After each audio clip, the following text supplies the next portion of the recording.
The black holes of nature are the most perfect macroscopic objects there are in the universe.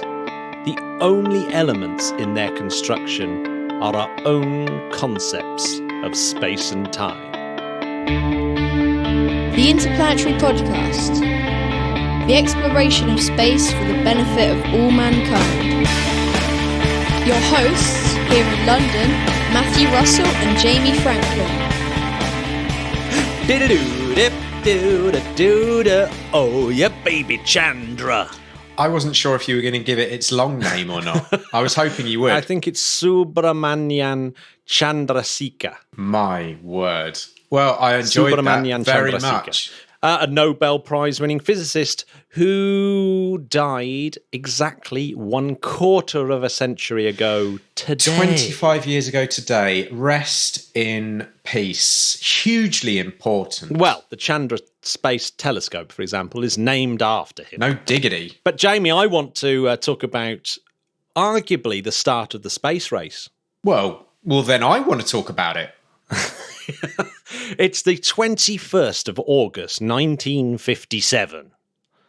And something quite dark is happening in the Soviet Union. And that is the R7 Semyorka, or as the Americans called it at the time, the SS-6 Sapwood. The SS-6 Sapwood. The Sapwood. Oh, man, they've launched the Sapwood. And yes, this was the first successful long flight. It went 3,700 miles on the 21st of August, 1957, with a dummy warhead going into the Pacific Ocean. Oh, God, yeah. And it's the first successfully tested multi-stage intercontinental ballistic missile. Now, why would I even think that was a good thing? Because in actual fact, what happened was that was modified, and months later, that missile was used to launch Sputnik 1 and Sputnik 2. And of course, it was modified further, and Yuri Gagarin flew on it. And go forward over into the future, and you'll find that even the Soyuz 2 of today is based on that original R7 missile, intercontinental ballistic missile. So what you're saying, Matt, is that you can't make an omelette without breaking some eggs? Yeah, well, the R7 actually turned out to be just a ludicrously expensive weapon, just totally impractical. Yeah. You'd have these enormous launch sites that would just be knocked out. The instant you started a war, they would get instantly knocked out. So it was deemed too expensive. But all that infrastructure was there for human spaceflight from that point onwards. So, you know, there was a bad thing. And often with bad things, Jamie, comes good things, which is what I'm keeping my fingers crossed for COVID. You know, that's what I like about you, Matt. You are Mr. Silver Lining, aren't you? Have I got that reputation, Jamie? I've got a feeling I have the opposite reputation. You thought I was going to say Mr. Silver Hair, didn't you? But I didn't. Mm-hmm. I think you used to be quite pessimistic. But Matt, in your old age, you're very optimistic. I believe that you are understanding that we're not long on this mortal coil. No, that's right. And that's kind of flying in the opposite direction to the normal aging process. Yeah. Do you know what, Jamie? It's also, remember the big solar eclipse in America? Oh, yeah. The recent one. Yeah. How long ago do you think that was? Was it last year or was it the year before? I'm going to say the year before, because it wasn't that the one that Trump looked at without wearing glasses. Yeah, I think it was. Yeah. No, it's 3 years ago. What? That doesn't seem right. I sick. If someone had said it was last year, I'd believe it. But no, 3 years. It wasn't even. Yeah, that's incredible. I thought that blew my mind this morning. Yeah. There's 2 craters on Mars, Jamie. Just 2? There's more than 2, but there's 2. One called. That is a good point, though. There are definitely more than 2 craters on Mars. Just pulling you up on it. Yes, but there's one called Maraldi and one called Green, a green crater on Mars. Are you sure? But yes, it's actually named after two astronomers that were born on this very day too. Oh. Now, remember we were talking about naming conventions, which I kind of dig, but naming conventions for Mars is quite simple. Yeah. Large craters is deceased scientists or anyone who's contributed to the study of Mars. Yeah. Small craters, though, are villages of the world with a population less than 100,000. Oh. So there might be a Studley crater. You reckon? Or, no, I doubt it. There might be an Ilfracombe crater, maybe. Oh, the chance would be a fine thing. Then there's large valleys named after the things that Mars used to be called in various different languages, or maybe still called in various languages, and small valleys, which are the classical or modern names of rivers. Don't they call valleys on Mars after podcast hosts? If only there was What do you think? Franklin Vallis. Oh, yeah, my God, would be imagine quite cool, that. wouldn't it? That would be quite cool, wouldn't it? Alas, no. Alas, no. Both large craters, these two. Maraldi is named after Giacomo Filippo Maraldi, who was born on this very day in 1665, and he's the nephew of Cassini. Oh, come on. But he's also and he's the uncle of Jean-Dominique Maraldi. That's quite a family. Yeah, the crater's named after the pair of them. So it's not one or the other, it's actually both of them, which is weird. But he was the first person to notice the corona that you see when you look at a solar eclipse. He was the one that noticed that it wasn't part of the moon, that it was in actual fact part of the sun that we were seeing. I mean, that's pretty important. That is important, isn't it? As things go, as discoveries go. Yeah, so he was the first person to really nail that one. But he also noticed that the ice caps on Mars are not quite on the sort of top of where they would be. They're sort of offset from the rotational poles of the planet. Right. Yeah. Yeah. And he was also apparently, although he wasn't recognised at the time for this, he was involved in the discovery that light was a wave. Oh, God, I mean, or has wave-like properties. He's ticking the boxes. Yeah, he's ticking the boxes. Well done, Giacomo. But Well what about done. Green Crater? Is it named because it's green? Do you Alien think? blood, probably. Yeah, it's where alien blood has been spilt, and that's why they know life is on Mars. Read about it in the Daily Star. Read about it in our old mate. What's he called? Oh, Marcus Allen. Marcus Allen's He almost magazine. certainly would endorse that theory. Yes, Shout out to you, Marcus. Are you still a listener? Yay, Marcus! Come back on, Marcus. All is forgiven. We're only pulling your leg, or are we? Prove to me, Marcus, that I was pulling your leg. See what I've done there? Yeah, that was excellent work. I want beyond a reasonable doubt evidence that I was pulling your leg. Sorry, Matt. Carry on. Green. Is it falsifiable?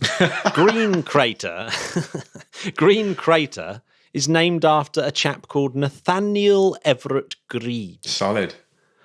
He was actually Queen Victoria's art teacher. Oh. Which is not bad, but he was also the founder of the British Astronomical Association, the BAA.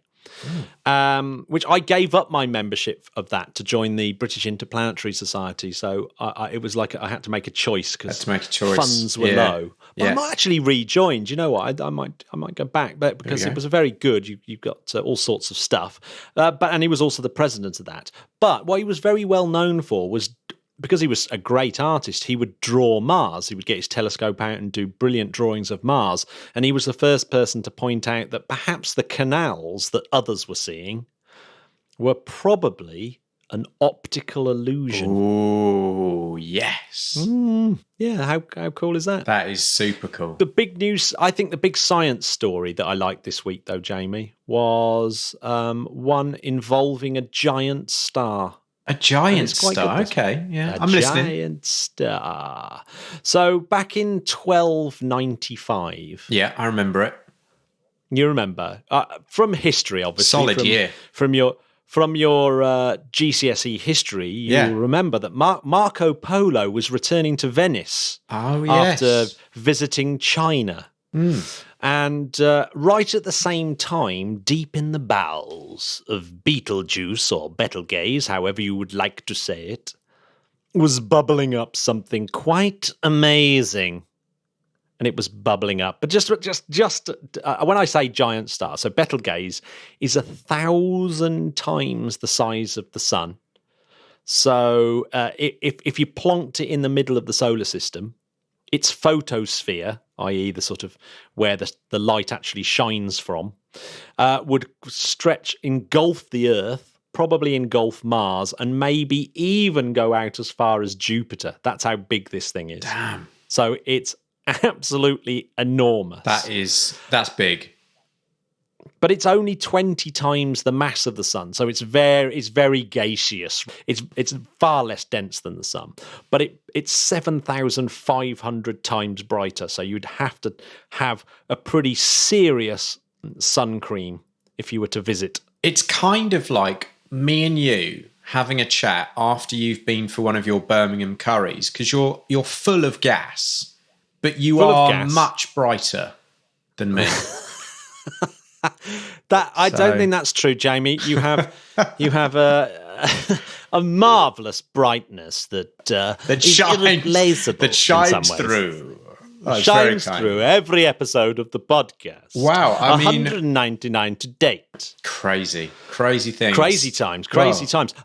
Whoa. But anyway, Jamie, remember a few months ago we were talking about the great dimming of Betelgeuse, or Betelgeuse. It's dimming, which, so everyone was going, oh my God, it might be about, she's about to blow. Backman, she's going to blow. So everyone was getting quite excited that we might see one of the most spectacular supernovas. And I mean spectacular. It would be as bright as the moon for weeks and weeks, and maybe even visible in the day. I mean, it would just be, it would be absolutely fantastic. However, a paper has come out this week, spatially resolved ultraviolet spectroscopy of the great dimming of Betelgeuse. Available at your local stationery shop. WH Smith's will stock them.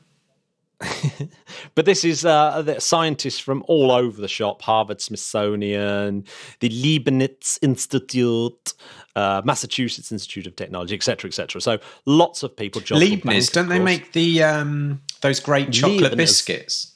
Yes. So while they're making chocolate biscuits, they look into. They're also looking into supernovas. Yeah. Looking into supernovas. Yeah, Jodrell Bank was involved in this as well. So this is a major piece of a major astronomy paper, but it's trying to explain why there was this great dimming, right? Okay. And they used the Hubble Space Telescope.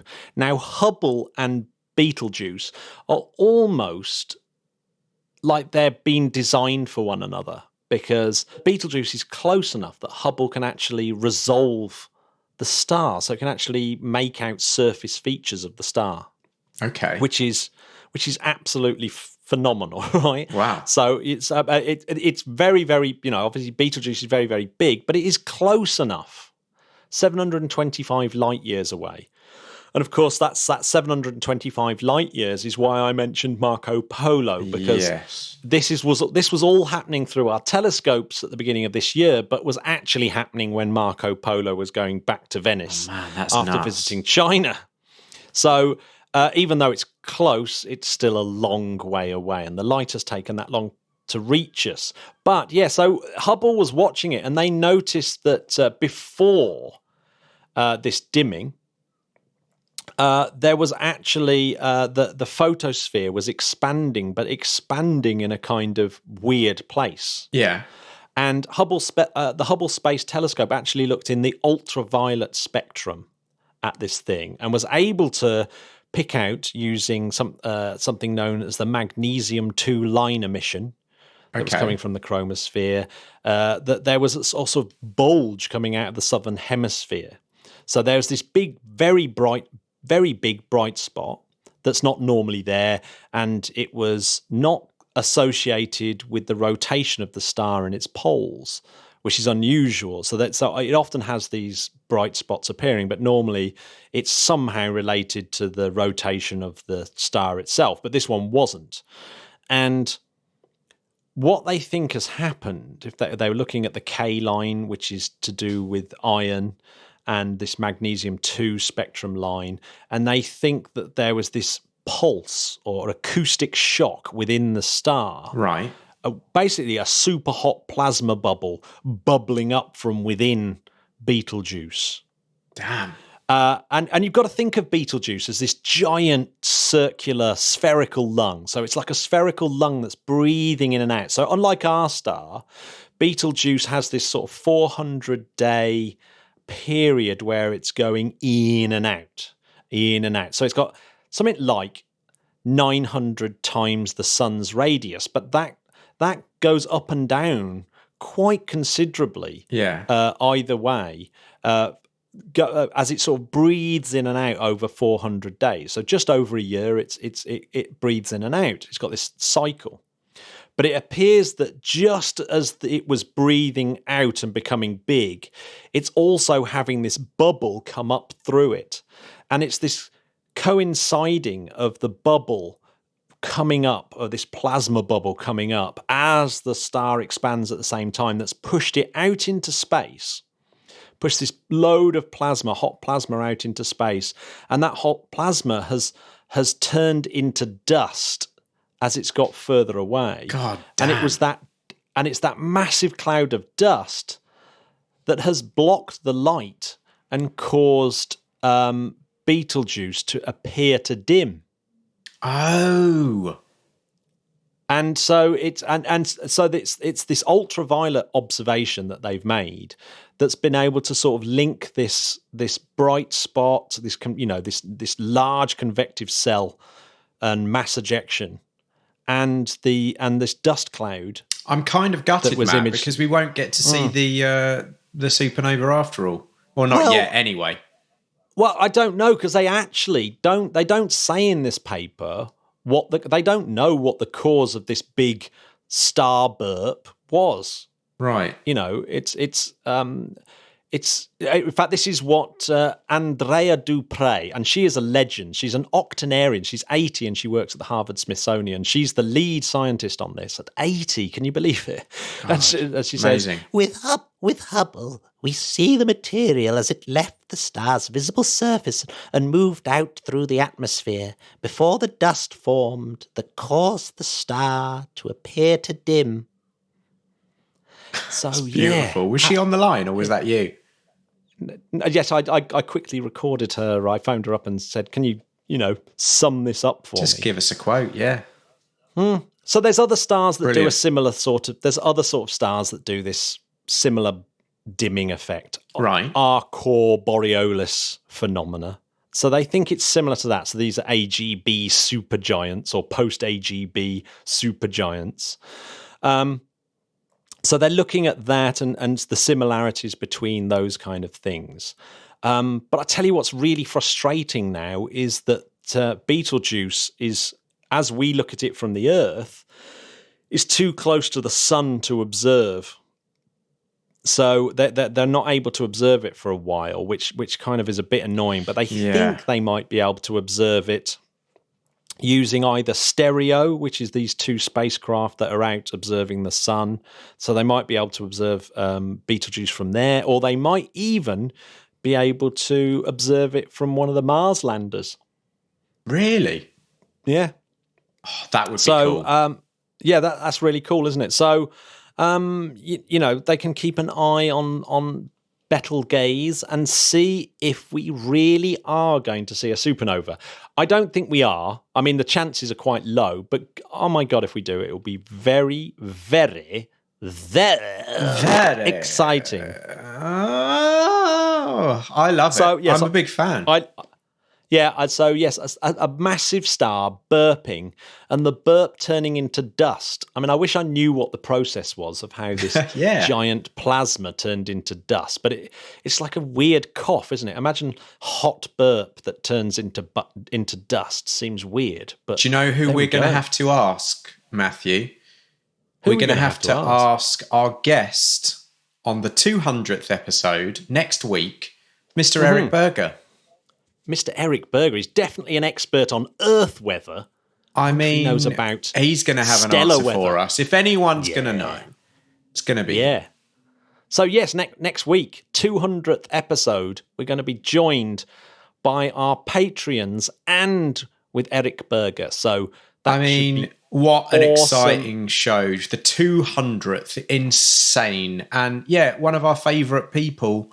I mean, if not one of my favourite people ever on Twitter and outside of Twitter, Mr. Eric Berger. Yeah. Can't wait. Mr. Eric Berger himself. Wow. Yes, awesome guest. So, Jamie, do you want to listen to this week's guest? Hell yeah. Actually, he's super awesome. Classic. He's a person into space who's also a musician. What? Who would have thunk that, huh? My kind of guy.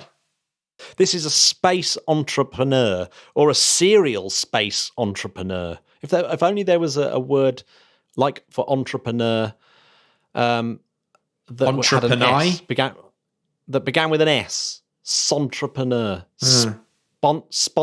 I don't know. But anyway, he's a serial space entrepreneur, and he's written a book that is actually great. It really is everything that we talk about on the podcast. And it's called The Industry That Can Transform Humanity. Now we're Space is Open for Business by Robert C. Jacobson.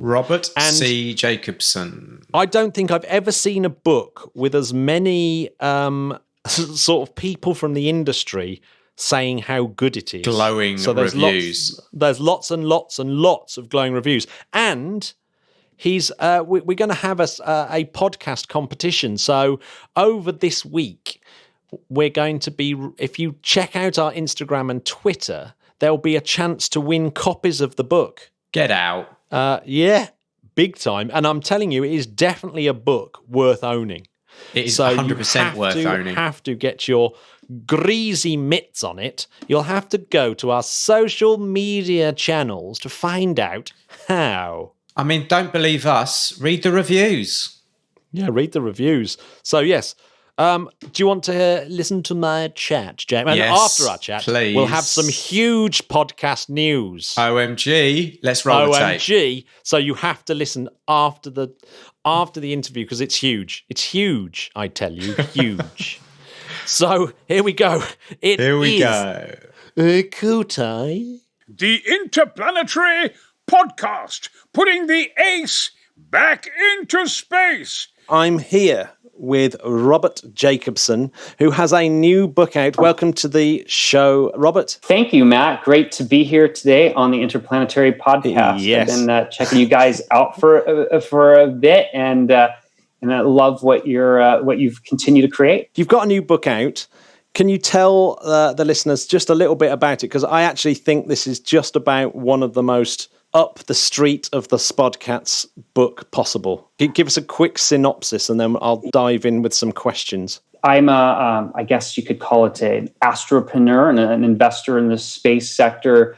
And I wanted to distill some of my experiences from the past decade plus, and kind of in some way I was trying to solve my own problem, was creating a guide as if it were 10 years ago, getting into the industry, was there a guide, which there wasn't.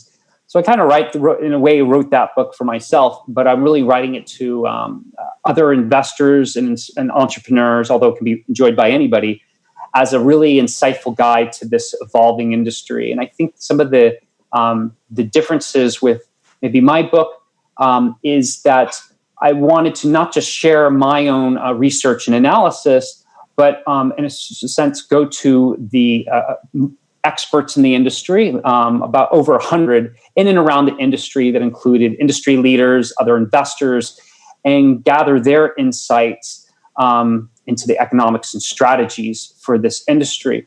And I really wanted to make it a really, really easy read for people. So there was a lot of meticulous craft to the pages of it, which I think Matt can probably attest to. And a couple other sort of distinctive areas about just the formatting of even the book. was I included a section on culture.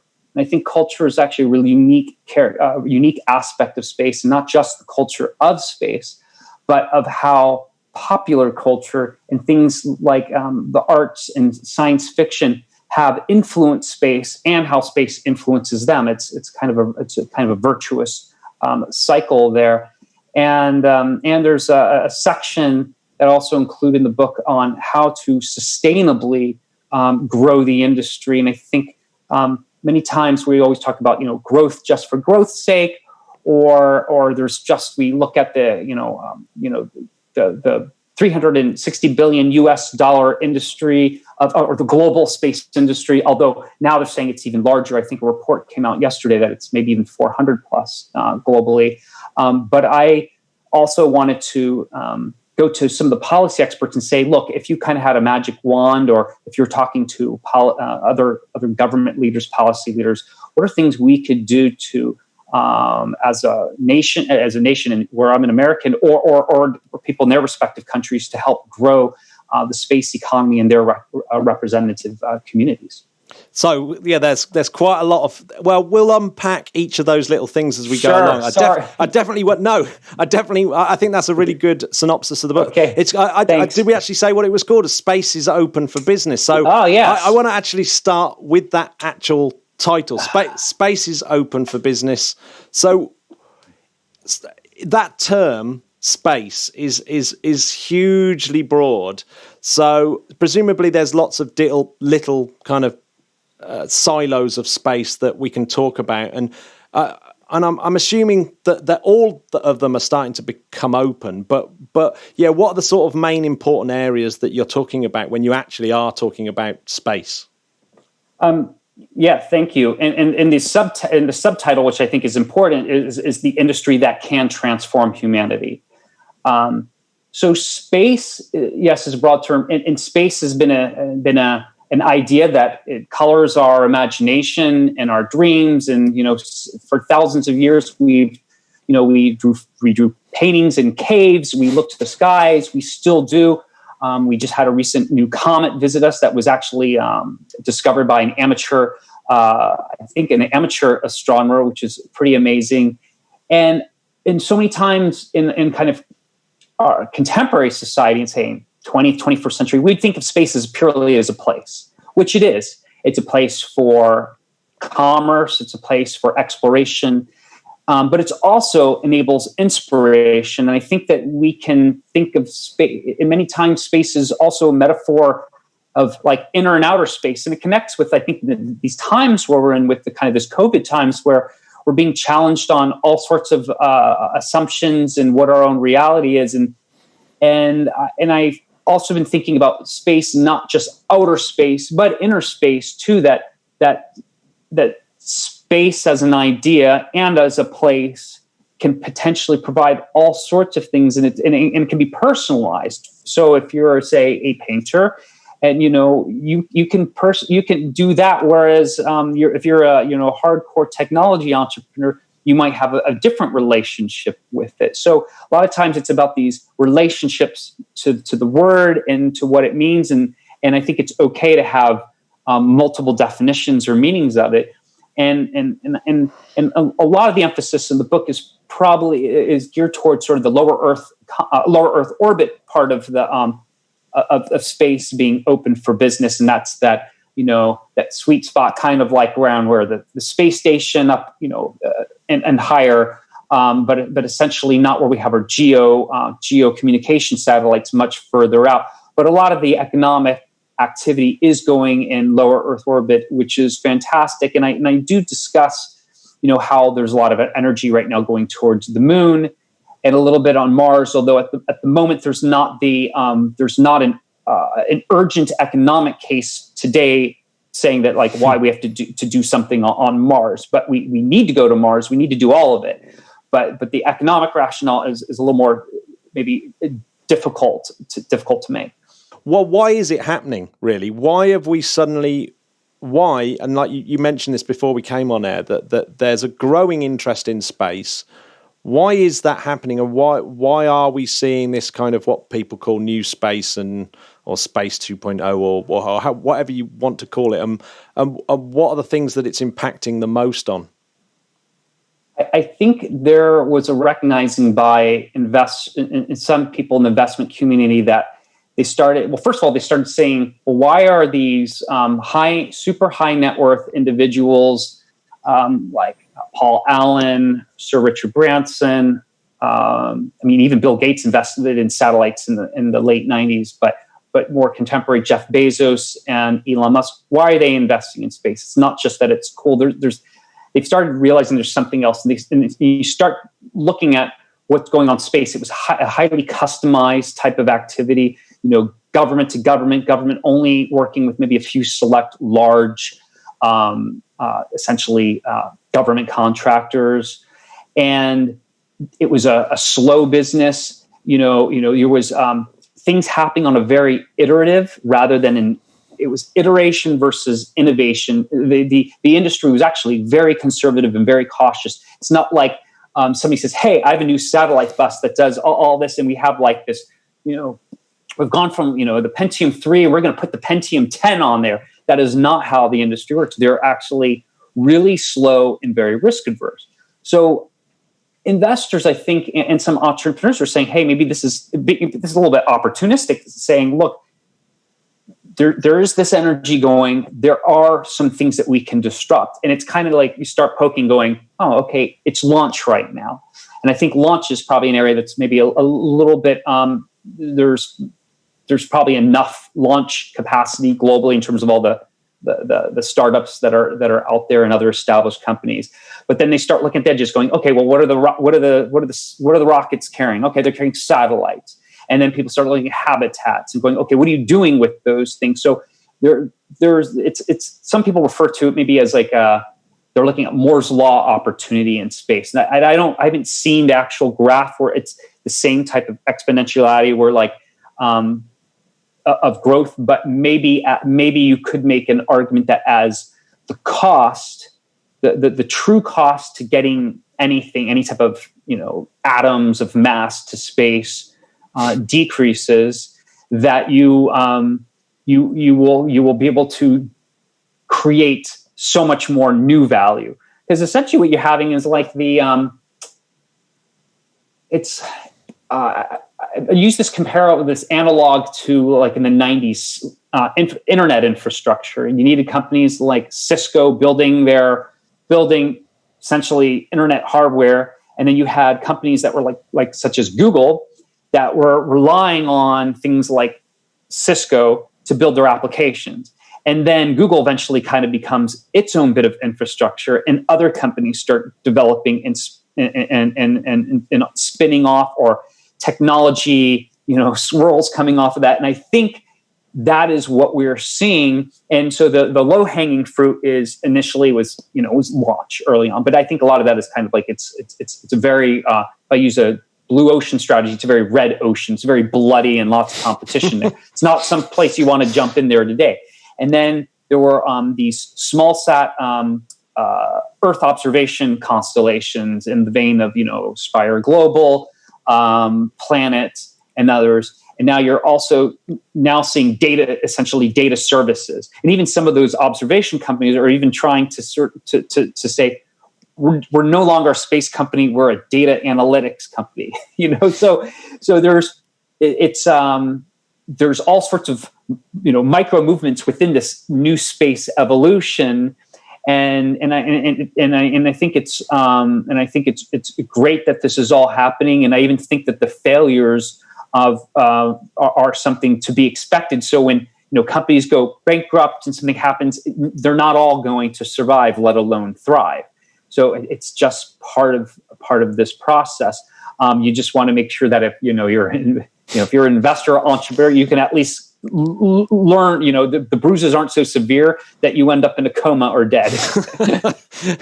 Yeah, it's certainly it's. I mean, I'd quite like to ask you what your thoughts were on the UK government coming in and swooping up OneWeb as an investment choice. Yeah, so I haven't followed it super closely, and backing up for those maybe who don't know, OneWeb is was a plan to send a constellation of satellites and provide internet services to, they say it was like, they've tried this before, essentially bringing internet to where places that are underserved, Africa, maybe parts of Southeast Asia, rural parts of the US, could be rural parts of Canada. You could think Russia, places where like big open spaces where it's just too expensive to bring in fiber or other things. So it's, in some ways, it's a new category of space. It's a business to consumer category. And then you would probably also have commercial businesses that might say, hey, we want some of that service too. And there was a lot of capital investment that went in. I think it was like $2 billion plus US dollars, and they still needed more. But I mean, it had investors like, I think either Richard Branson through one of his groups, because Virgin Orbit was going to be flying or transporting some of their satellites. I think Coca-Cola. There were a lot of very interesting corporate investors in there because they saw providing internet access to new markets can help create new markets. And there can be all sorts of debate there. But essentially, they kind of ran out of money, and I don't really know why, but went into bankruptcy, and the courts allowed it to be essentially sold. And then an Indian telecom group, and then the British government came in and purchased it. And I even saw a headline today that I think some other groups that are coming on to put some other, I don't know if it's investment or customer money, but there's additional funding coming through. So one thought is that maybe this infrastructure was still too expensive for the non-government markets, because this has happened with Iridium, where they built Iridium, it worked, but they only had so many customers that would pay thousands of dollars for these headsets. It was like, I think they had like maybe 50,000 customers or something. It was just not enough. And it went bankrupt. And eventually people bought the assets on the cheap, and they said, oh, now we can make it profitable because other investors and creditors took it on the chin, and they got their bumps and bruises. So I think UK government will probably do okay acquiring these assets. It's debatable whether or not they should be in this business, why they want to be in the business. They'll probably they probably got this the assets at a discount. Yeah, I mean, is it encouraging to see governments though investing in essentially these kind of big new spacey kind of ventures, and like you said, you're opening up new platforms, aren't you, that things can grow off and become new businesses themselves. Is it right that governments come in and sort of, like they built the railways or like they helped build the internet in the first place, that they're kind of keeping some of those things afloat? And so therefore, is it encouraging to see that sort of thing? Or as an investor, are you kind of a bit scared that maybe it kind of misbalances the market and kind of shades the market somehow? Yeah, Matthew, it's a good point. I think that you're essentially asking the government to pick winners and losers, and that's it used to be illegal in the United Kingdom with doing. I had a friend whose business was doing reverse directories, he had directory, and there were a lot of things that were illegal with using like the telephone directory, and when it was becoming digitized, and then eventually they changed the laws around that. So you can be. It sometimes timing is a big part of whether you can be successful. You look at.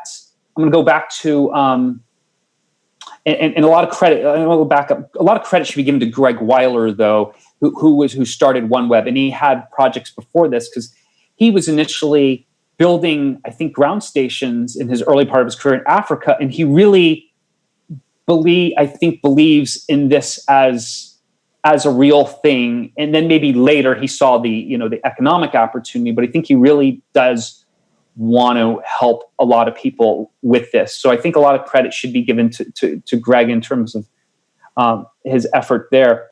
To the point of governments, it's sort of like government intervention. I'm not sure what I think and I do talk about this in my book and more the policy, in a little bit of the policy area in towards the back after the main text is is I think what has been more successful is when governments use seed funding, small amounts of grants. And it's like maybe different than the United States. We have like these SBIR, these innovation grants to encourage small businesses. And some small businesses just try to survive on these type of grants. But I think if government can use almost like work, maybe teaming up with groups that are like maybe incubators or something. So there is like a vetting process. They're not just handing out checks to any company that comes in, but doing innovative things like maybe competitive things, like using competition, I think is actually kind of a way. You have some rules, you guarantee there's going to be types of funding. U.S. Air Force has been doing some of that. I mean, they've done some events where they said literally they have a credit cards authorized like at like $1 million or something, and they are literally charging and like doing contracts and things like that. I think it's removing for government to remove the bureaucratic part so that you can allow more smaller opportunities. Because I think one thing that stifles the market is you've got, say, a big company, old established company, we're going to and they want people to, they do government business. Works fine, works great for them. They have legions of people and processors and compliance people and attorneys to take care of all that bureaucratic work. Then you have, maybe somebody that brought in a great idea, maybe couple individuals, and and they hire one other person, and they say, "Well, we want this great contract. We have a thing that can be part of the solution set." But they look at the process and the time and the resources that it takes to even get in the game, and and they either spend that time trying to do that, and then they can't do other things. It becomes a choice, and that's why sometimes smaller companies do go to the venture capital markets, because venture capital might say no most of the time, but when they do say yes, the funding can happen very quickly. So I think government does not do a great job in picking winners and losers, but I think it will work on improving its processes and making itself more efficient, which is difficult because it's like a Dr. Pete Worden, the former head of NASA Ames, which is the NASA center in Silicon Valley, coined this term that called NASA self-licking ice cream cone. That essentially, it's about the organization perpetuating its own existence. It's not really optimizing for efficiency. And so I think if government wants to play in this, maybe at earlier stages, they might get burned more but if they're seeding a bunch of opportunities, and maybe there needs to be studies on this, and there probably are studies, like when you seed maybe in a market that maybe it's not necessarily a place that has an existing space infrastructure, how many jobs are created, how long does that money truly last for until they need follow-on funding. I think government can put some things to help these smaller businesses along, but just going in and trying to pick large infrastructure projects is I'm cautious. I feel very cautious about jumping into that if I were on the government side, but I'm not I have no interest in. So yeah, in terms of that investing as an investor in space. So if I thought to myself, right, I want to go out into looking at space investment, investing in space, what's actually a really good thing to be looking at right now? What's the kind of hot area?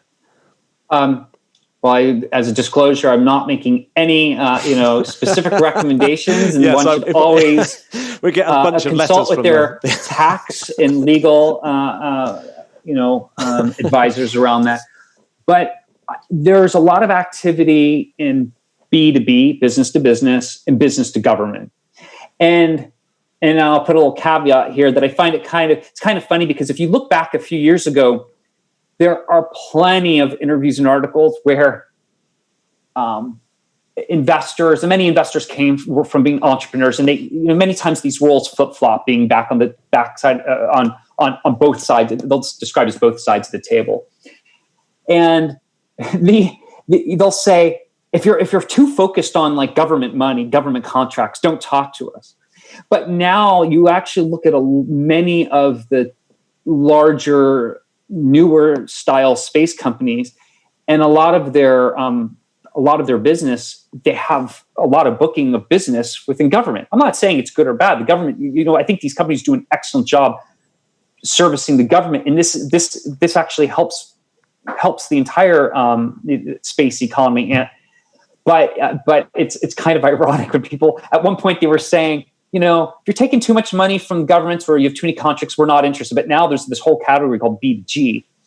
But I think an interesting category is one I'm personally getting very excited about, and a newer one is B2C. And that's business to consumer. And as I said, it can include the OneWeb. And now there was another announcement by Kuiper, which is Amazon's project, which was approved by, I think, the FCC. And they've been kind of on there's not a whole lot of information about them. And there's several other essentially data constellation project companies going. But I'm interested in like the services for consumer, but it's not just those data services. I think soon we're going to start being able to see products potentially developed in space for use by people. There's I think the area around pharmaceutical and biotech, which ultimately is to be used by humans. Maybe there'll be some veterinary uses. I don't know, but there, I think I used to vacillate a lot on space tourism. Space tourism is many times people's gateway because they just were like, I want to go to space, so that's a form of space tourism. And I was personally kind of down and a little bit pessimistic on space tourism for a while because I had invested in it, time and money. It wasn't happening. It's at least on the suborbital side, very slow, difficult. But I'm kind of coming around to my perspective and now looking at new optics and saying, look, let's not just think about it as purely carrying butts into space. What can we do in space that's creating value for people back on Earth? And just start thinking about the new use cases.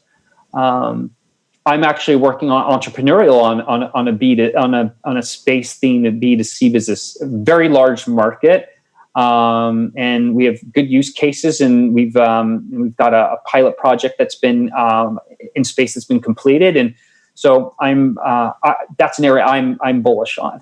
Yeah, the space tourism thing. We should.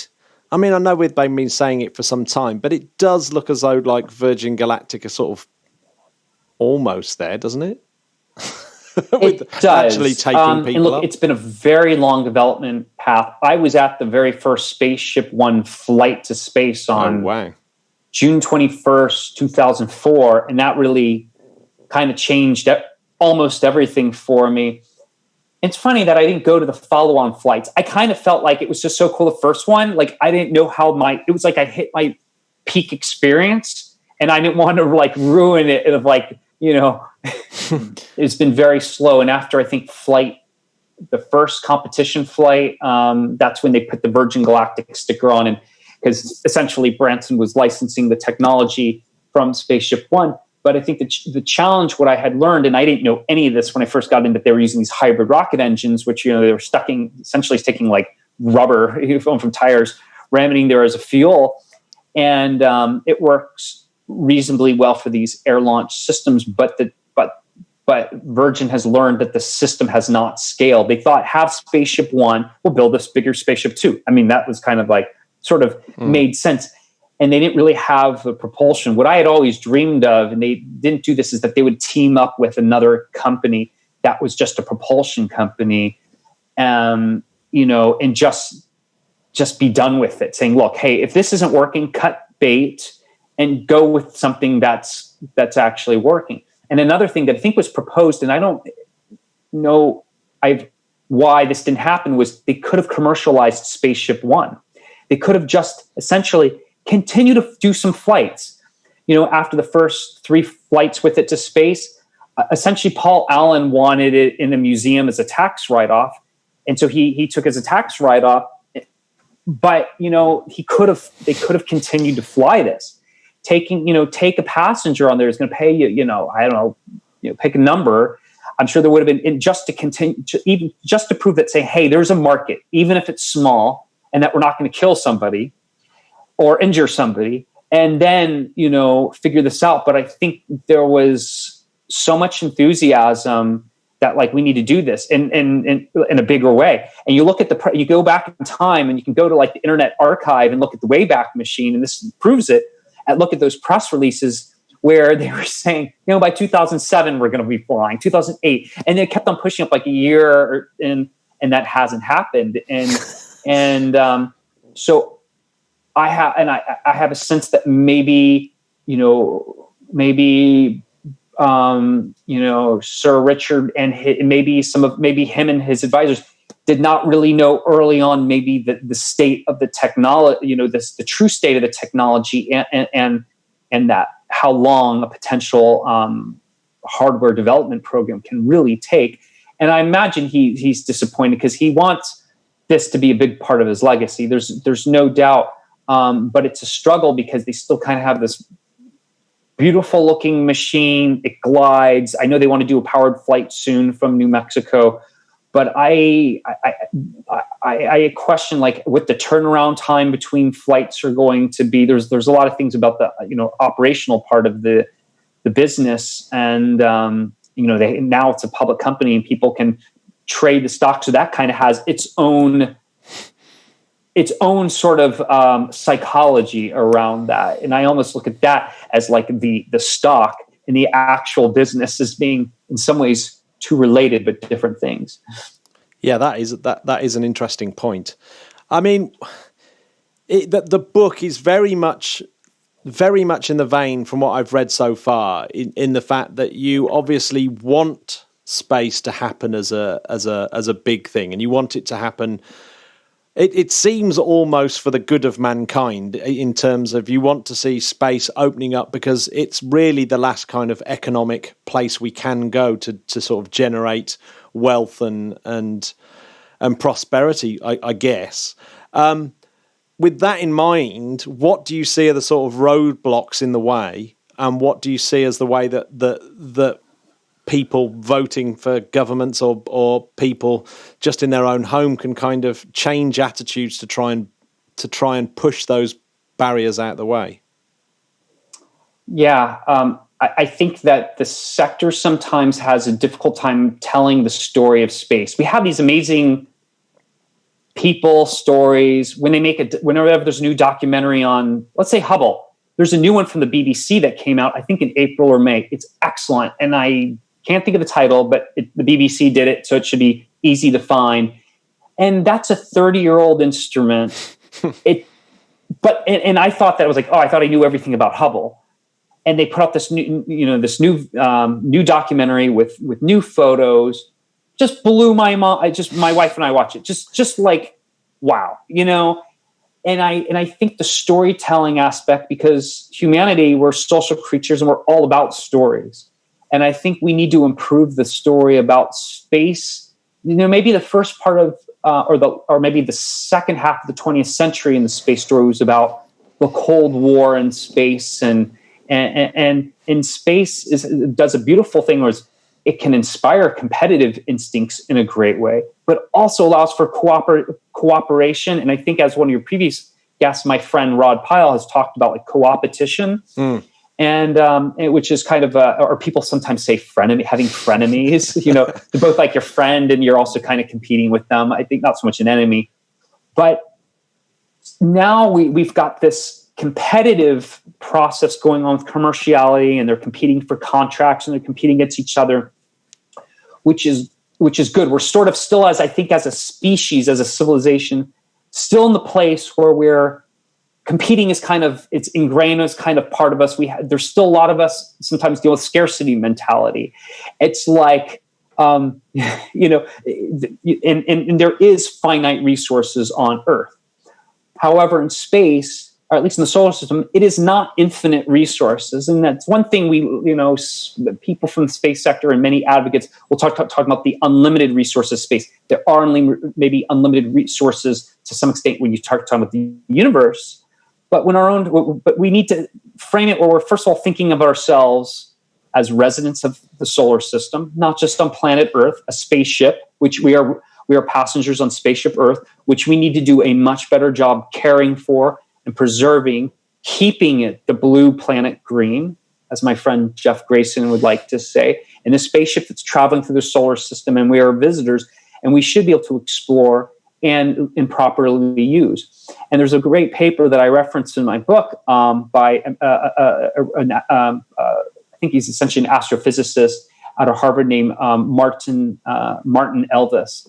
And him and his co-authors basically looked at a few sort of key industrial ores. They took like iron and say, let's measure how much ore is there in the solar system.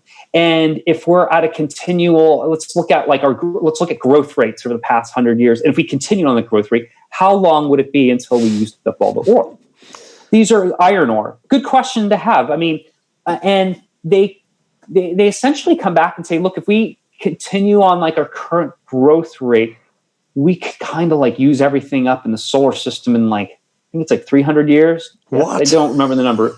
I mean, because what they're taking into account is the way technology is, the exponential growth of technology and some of our needs in our electronics for use of rare earth elements. So they essentially say that, look, we need to start planning now the smart use and actually set aside, set aside the majority of the solar system as wilderness. The balance of it we use for materials and industrialization, which will be plenty. And as humanity grows and evolves, we'll get better optimization of those precious materials. And essentially, it allows us so that when we become interstellar, we have that opportunity. We don't just use it all up. And so back to the kind of the book, I am totally biased where I want us to be a spacefaring civilization. And I talk about the Kardashev scale, that I think that we need to be mandating amongst, it's like ourselves and governments need to almost put as a mandate, say, hey, look, we want to grow from being a type 0 civilization to a type 1.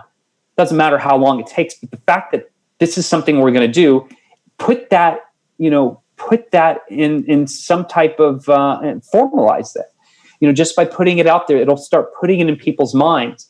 And that will help us thinking, if we know where we want to be, if we know that we want to be in the solar system, interstellar, we can then, as a civilization, individuals start to build it backwards and know going, okay, if this is, we know where we're going, part of our journey, then what are things that we have to do? We know we need to figure out, can we even reproduce off planet? Can we need advanced propulsion, way better than current chemical rockets. So then we can start to at least reverse engineer. And when we go through this process, we're going to develop tools and techniques and things that are going to benefit us here on Earth, because the conversation for the near term definitely has to include, how does it benefit us here on Earth? Because many people, like Jeff Bezos is a big believer in Jerry O'Neill, who wanted to see O'Neill colonies, essentially having these large structures in free space, where O'Neill was envisioning thousands of people, and I think Bezos envisions trillions of people in the solar system. Bezos wants 1 million people on Mars at the end of the century. I'm somewhere in between there. I think the idea is we get, let's just say we have 8 billion people on the planet right now. I think we should, have 5 billion people in the solar system, and it's been measured that that Earth can sustain optimally about 3 billion people. And I'll recommend people check out a book called "A Planet of 3 Billion" by Dr. Christopher Tucker, who was the recent head of the United States American Geographer Union, something like that. He's a academic and entrepreneur. I think he was an early advisor at Planet, very aware of what's going on with space. And I think we have to essentially, going back to your original question, it's like getting back to the story. What are the benefits of us here on Earth and in space? And it's complex, but there are many tangible and intangible benefits that we get right now, we're going to be getting in the near future from space-derived assets.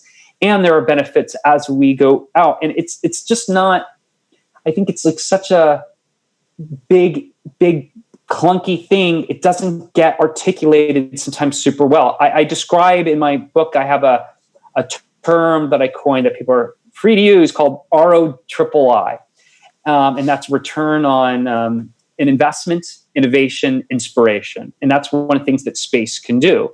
That has the financial monetary return, innovation, and inspiration. I hope I took addressed most of your points in that question. There was two awesome points in there, and because I'm really into this idea at the moment of having destinations of that humans need to tell ourselves, here's a destination that we want to go to. Now we can draw a map there.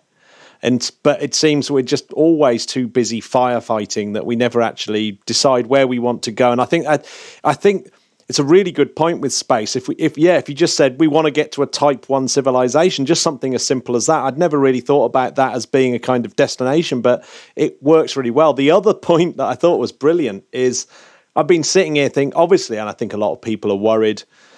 One of the things, you're obviously the old Fermi paradox and the great filter. I often think that maybe the great filter is that you can never have enough resources to leave your planet successfully because the planet just can't sustain to that level. But now you've got me worried thinking, oh, well, maybe it's not the planet. Maybe it's the solar system bit that you can rattle through all your resources in the solar system and nowhere near get to being interstellar, because interstellar distances are just insane.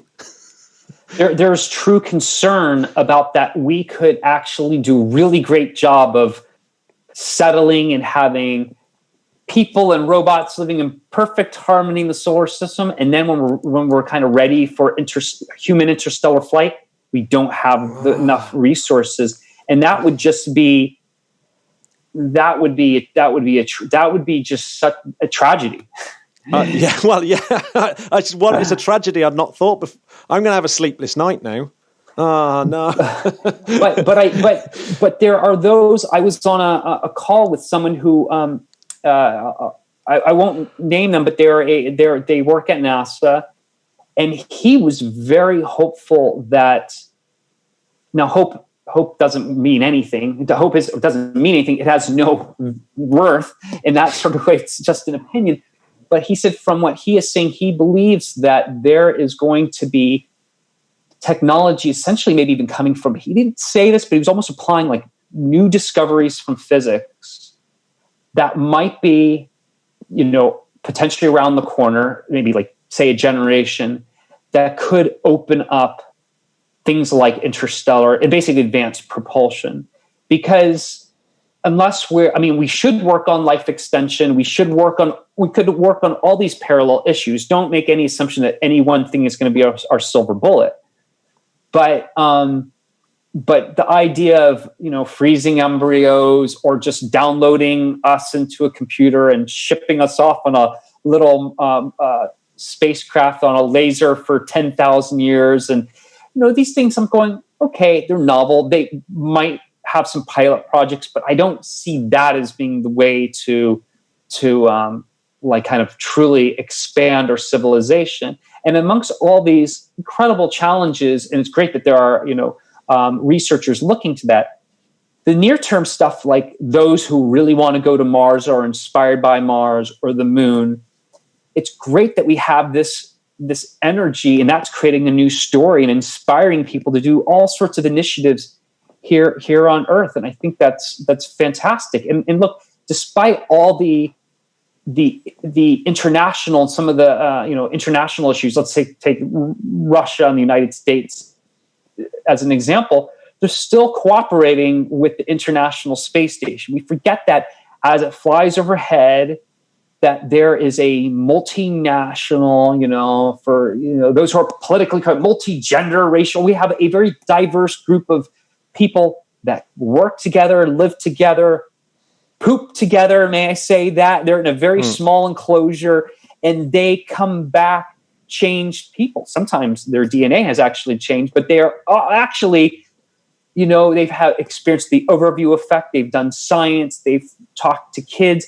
They probably don't even know how many lives that they've touched. What child decides to go into a certain field because of something that they saw from an astronaut. So I think having this human presence in lower Earth, permanent presence in lower Earth orbit is so incredibly important, and continues us to teach us how to just, at least attempt to behave like maybe proper humans with each other. Like it's sort of almost the idealization, like going, hey, we can cooperate in space, then maybe we can get through this, because it's kind of a proverbial poop storm here on Earth on how the heads of state kind of rattle their swords, or they say no, you can't do because of technology transfer rules, you can't cooperate with these scientists. So I think space, there's a lot of groups that they try to find other ways to cooperate. Working on the space station is one. I mean, there was even, I think, a little bit of experimentation between China, a university in China, and the United States, spearheaded through nanoracks. It was just like a relatively minor, I think, experiment that took a lot of permissions that nanoracks, a U.S.-based company, had to get done, but it proved that it can be done. So I think we should just not be so open and shut about, how we maybe don't cooperate on Earth, but actually space is a great representation and maybe a model that groups that are looking for maybe how to create maybe peace amongst in conflict zones or things. I think there's just a lot we could learn there. Yeah, things going even back to the Apollo-Soyuz missions, they were considered very groundbreaking in thawing the Cold War, as it were. Is thawing or heating up the cold? I don't know. Yeah, but yeah. Well, basically, just that they were doing something together, and there was advanced technology available. Like I would like to actually hear. I've never really heard how in those early days with the Soyuz programs, weren't they ever concerned about the Soviets stealing U.S. stuff or vice versa? I mean, they had to do things like docking, and there were all these things that they probably had to share some type of intellectual property, so they didn't kill each other, or kill the respective astronauts and cosmonauts. Yeah, well, I think the same thing with things like the Europeanized Soyuz launches out of Kourou. You'd think that they'd be.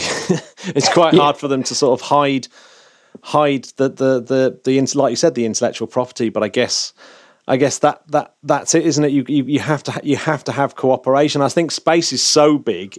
It's good that you have to have international cooperation. It's a little bit worrying the sort of noises out of I guess Rogozin, who's not particularly pleased with the Artemis program and teaming up with the Chinese and things like that. So it's an interesting one. But like you said, they're still working really closely on the ISS. And I do remember being at some at a war memorial event quite recently here in the UK, and it was late at night, and they were showing videos of the trenches and stuff like that, and the ISS actually flew over, and I was actually thinking to myself, there's a Russian, a German, and a couple of Americans on board. It's actually incredible. I mean, it was like one of those things of where you couldn't make it up if you told the people who were in those battlefields like 70 years before, oh, by the way, they'd be doing something like that. Yeah, and it's yeah, exactly. And that people, they're saying, look, this is your mortal enemy. You have to kill this person, and now you're cooperating with them.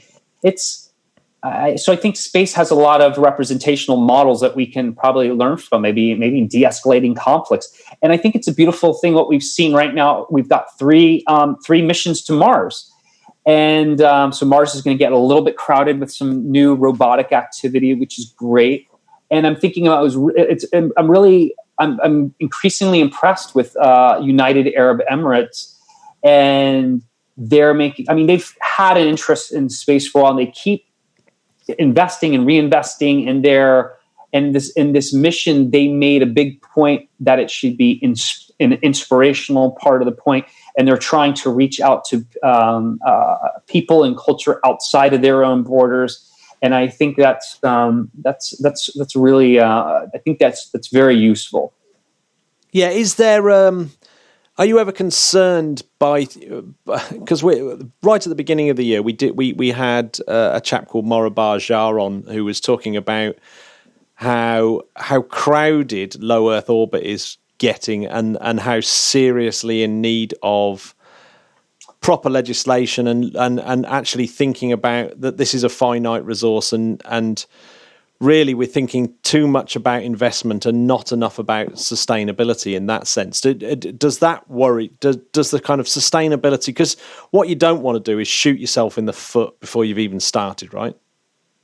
True. And it's true. I mean, debris is, if we just take the debris issue, it's challenging. We haven't had like the oh my gosh, this is the accident that caused the world to really take action, because as you alluded to earlier, Matthew, is that humanity tends to be very reactive than proactive on issues, storms, pandemics, and our civilization and governments can do a much better job at sort of like planning, things, or at least, and having better discussion. I think some of my sense is that some of just the current forms of discussion are not necessarily keeping up with the pace that the investment and the commerciality of all this is going. So take like the United Nations, they have these councils and they have these meetings. It sounds very impressive and things get done,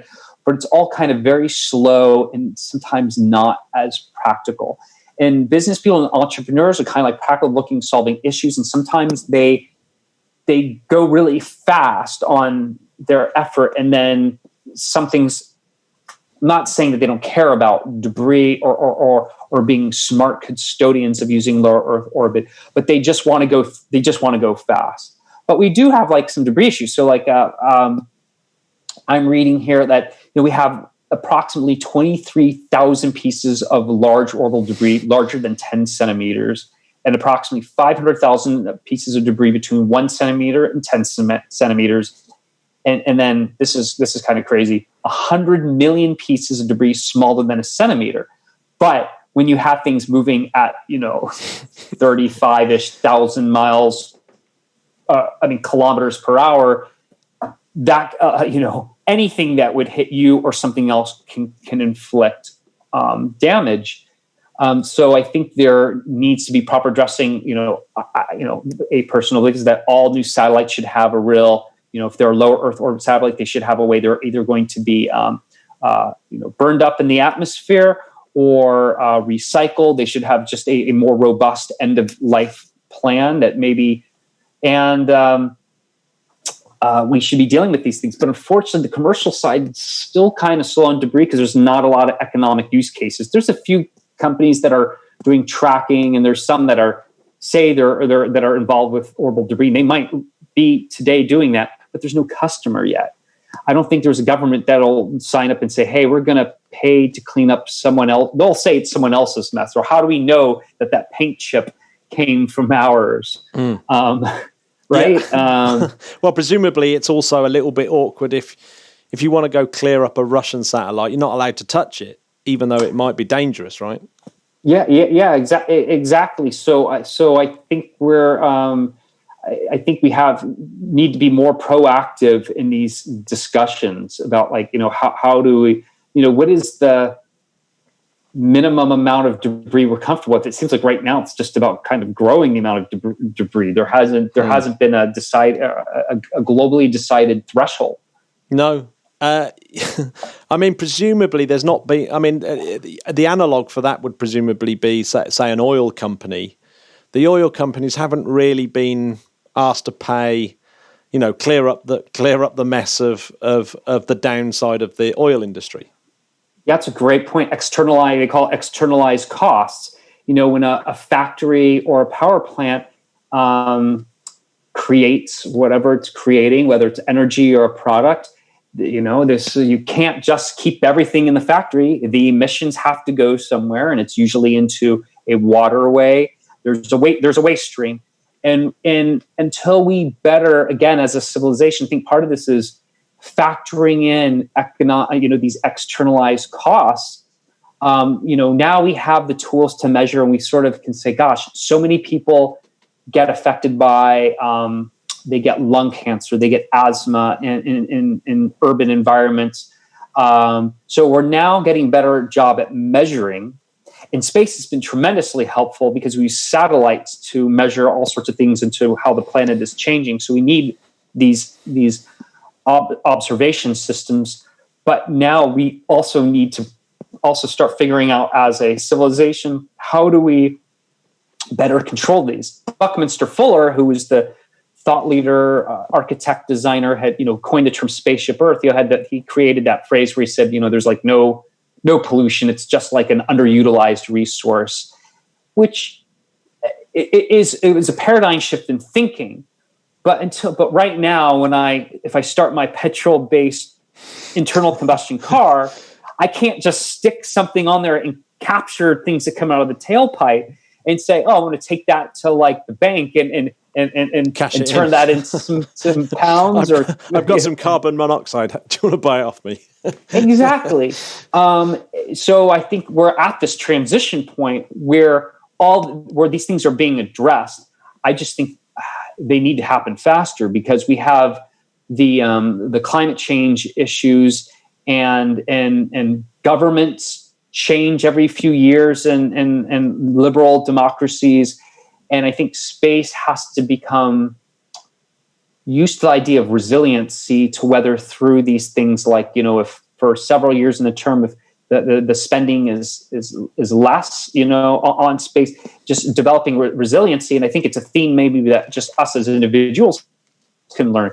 If we're dealing with a COVID situation, COVID pandemic type of situation, what can we do to maybe we can learn from even astronauts who've been in isolated environments to better deal with our own personal forms of resiliency. It's mental health, physical health is helpful for us to be productive, to do these things that we want to do to help us evolve and then contribute to, society. So I think there's a lot of layers there. Yeah.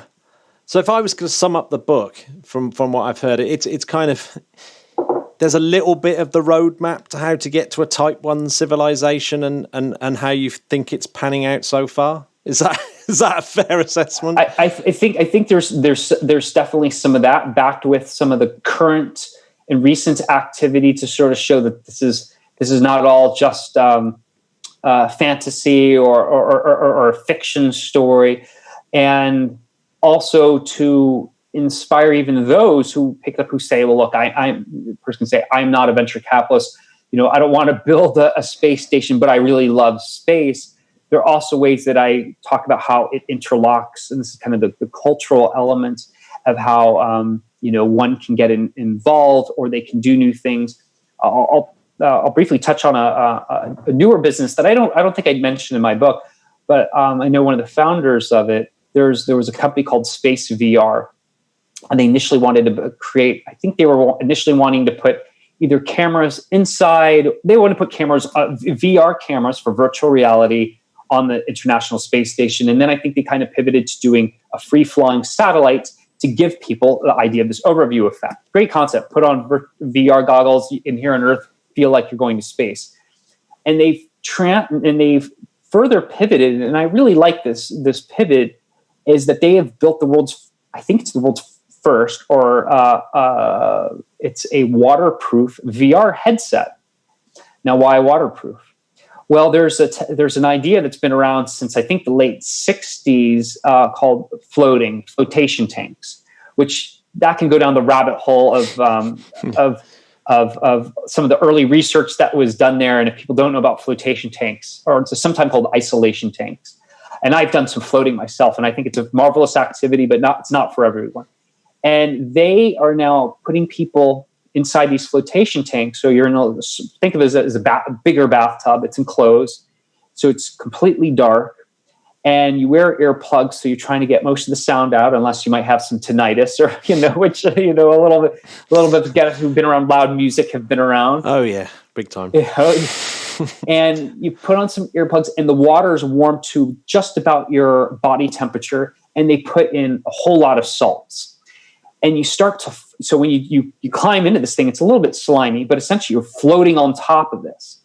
And when you close your eyes, once you get relaxed, the idea is almost recreating like being inside the womb again, and you're weightless. And when you kind of zone out or fall asleep, you can fall asleep and not drown in these things. You start to feel like you're weightless. You don't feel you don't feel the edges of your fingertips or your legs or your torso. It's a really marvelous feeling. So they have now this idea: you put the VR headset on, and you're in. And I don't know what the visual footage they're currently using, but I think they're now either, I don't know if it's through a licensing or franchising, but they already have these, I think, at flotation centers around the world. And this can be done solo, so you could probably do this safely in a pandemic type of situation. And I think you can essentially go to Space VR. I don't mean I'm giving them like good plug here, but it's a way for humans now, for a very affordable price, to maybe try to re-experience what these astronauts have felt by seeing the Earth from space, with no borders, and seeing the Earth as it is. I've got a couple of frivolous questions that we always wrap up our interviews with, and one of them is, if you were to bring back a dead hero, someone that's long passed, and to bring them back and say, look what we've done so far. Look at how incredible space is, or how incredible modern science and the world is. Who would you bring back? Who would be the person you go, yeah, they'd dig this? I think it has someone. I was talking about this person just a few days ago with my wife. It was a slightly different question, but it was Benjamin Franklin. Yeah. Yeah. He was this, I mean, sometimes an overused word, Renaissance person, but he had so many interests and accomplished so much.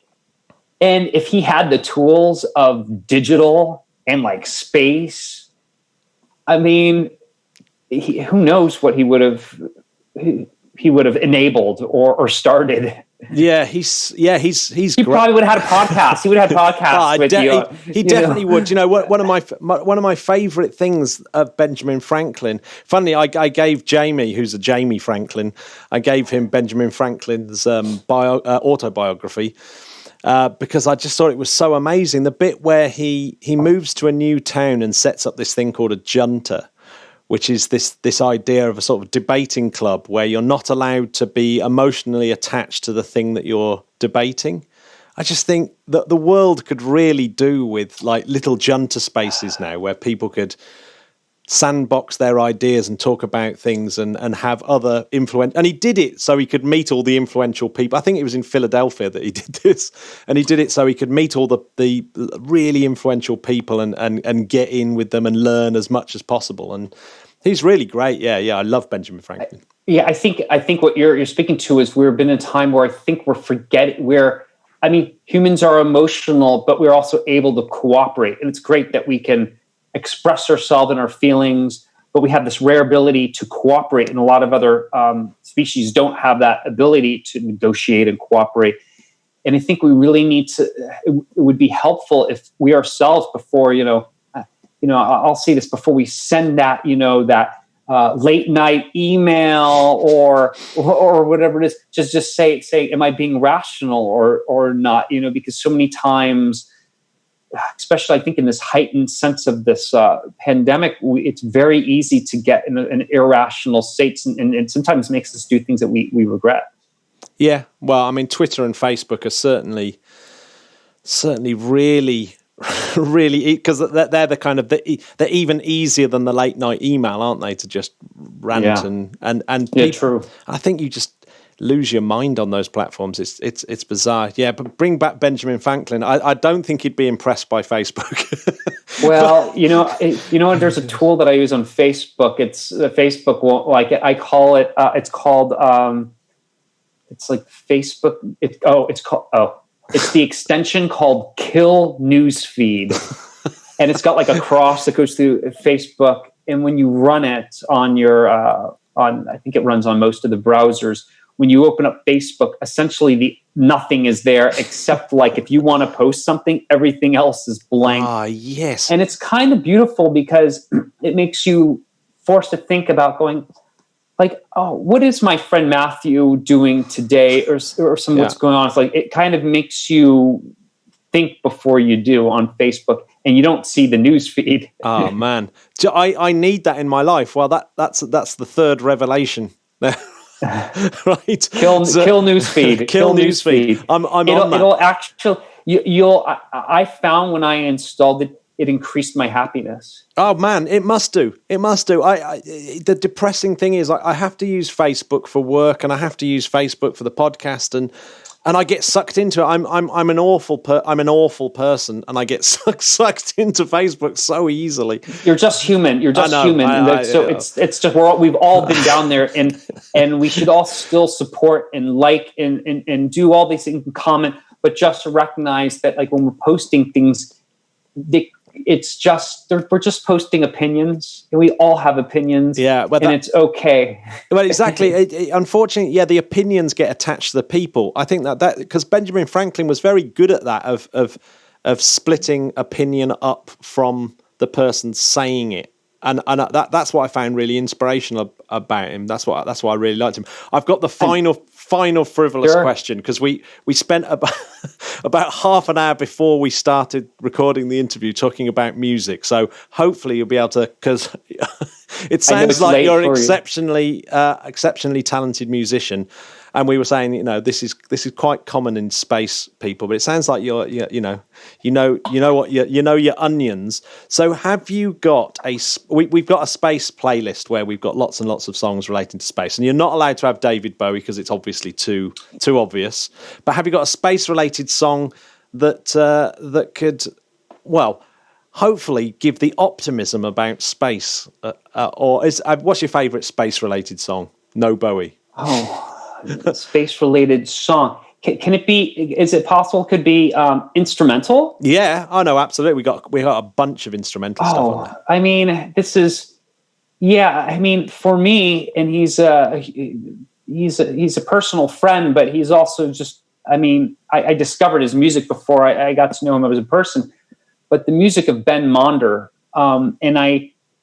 first album I would suggest for those who are looking for something kind of space qualities, it's called Excavation. I think it's from 2000 or 2001. And I'll put the little, maybe a little subtext, or the footnote is his very first album is called Flux, which is an incredible recording, but it's definitely not for most listeners, but it's an incredible recording. And, but Excavation, and you hear the first track, I think, what is the, I'm almost going to look at here in real time because it is just such a beautiful, the opening track, it's just fantastic. And when you hear it, he collaborates also a lot with a vocalist named Theo Blackman, whose own music is actually, can be very otherworldly.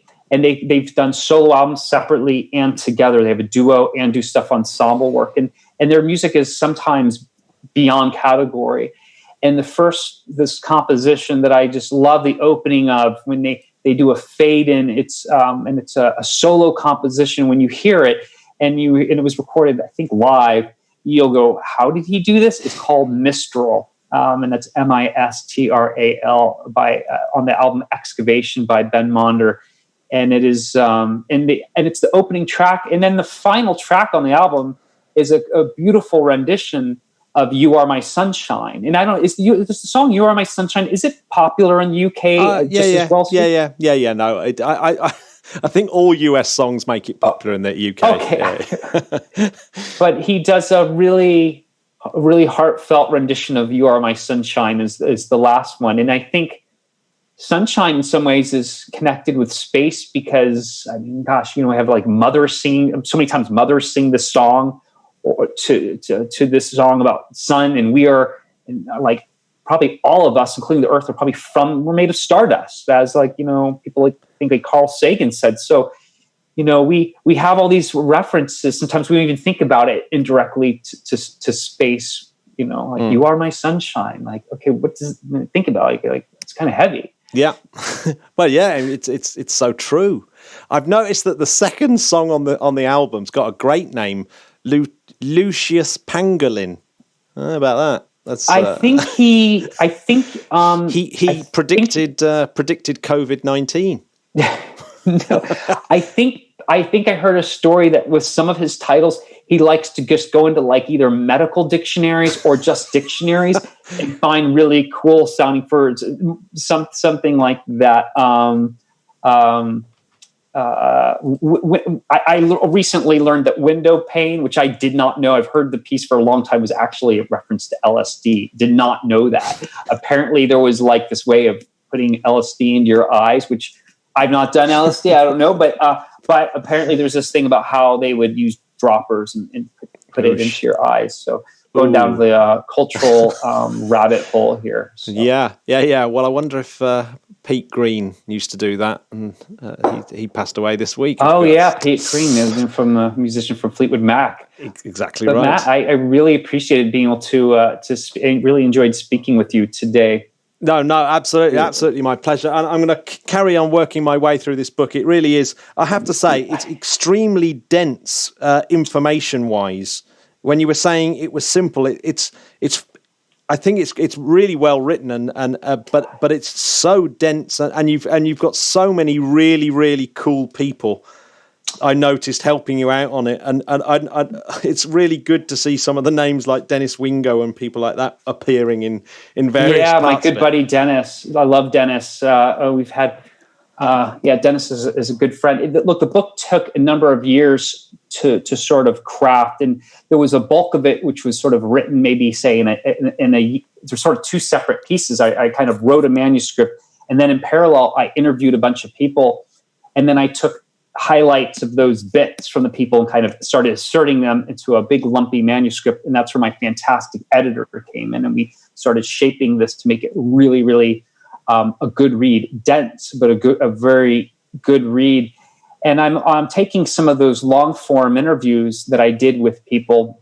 Some of them were quite long, and I'm making all sorts of bonus content available for people, just some of it much of it free for those who or haven't purchased the book. So there's a website for the book called spacesopenforbusiness.com, and we're offering all sorts of bonus material there. People can sign up there and would love to keep it really friendly, informative, and fun there. So I would love to continue to engage with people, and we'll find some way to even get some copies of the book to some readers. So stay tuned with Matt. Absolutely. Matt, because we're going to make some copies of the book available to the Interplanetary podcast readers. We'd love to do that as a thank you to Matt and Jamie for their service. Cool. Well, we'll definitely come up with a competition, and we'll work out how we do it, because it'll be that's really, really cool. Matthew, thank you very much for having me on the Interplanetary podcast, and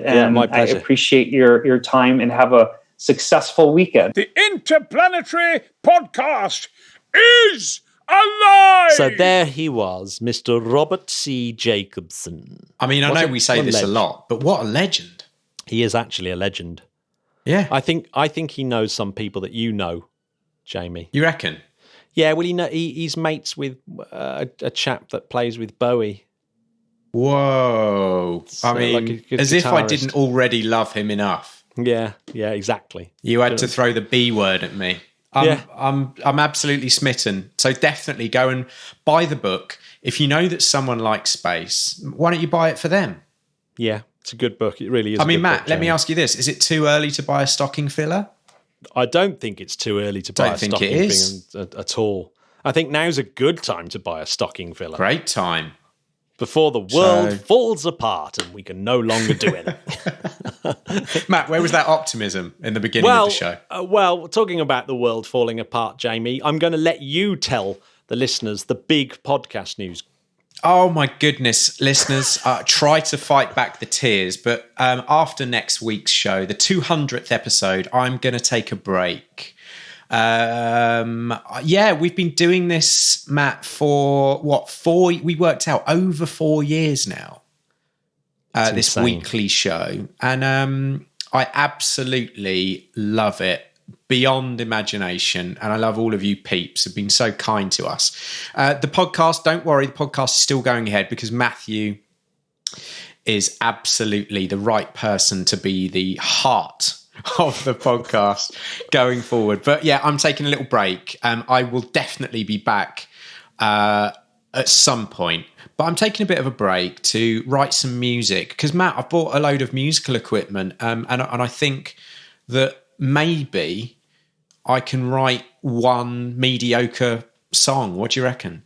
I reckon there's a mediocre song lying somewhere deep within. It's Jamie. somewhere in my soul, and I'm going to try and get it out because we're very busy with work, both of us, and any spare time goes into the podcast. So I'm going to have a little break and put my spare time into another project of music. So wish me luck, and I will 100% be back. So as I say, don't just don't do anything stupid. Yeah. All right. So anyway, Jamie is a brother from another mother for me. But we've become very close friends, haven't we? Over the podcast, we have. So, I mean, as if we weren't close enough. Exactly, we were close friends before, but I feel as though it's brought us closer together, like space has a tendency to do, doesn't it? Bring people together. It does that to people. And yes, and so obviously Jamie will be back. I have. On the Patreon channel, I've put up a little survey.